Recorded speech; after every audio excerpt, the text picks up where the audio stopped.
తెచ్చినావు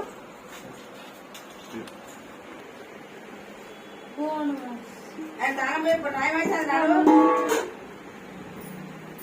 కూర్చొని నడవాలి ఇది కూర్చోరాలి ఇది కూర్చో ఇంకా అట్లా పోతుంది కదా మంచం దాంట్లో ఇక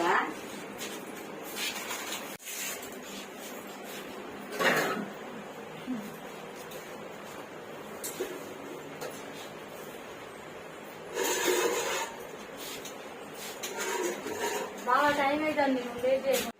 గది కాదు చూపించుడు స్నానం పోసుకొని బండి బండి పడుకుంటు రాకు కదా బండి బడికి ఇవ్వాల స్కూల్ కి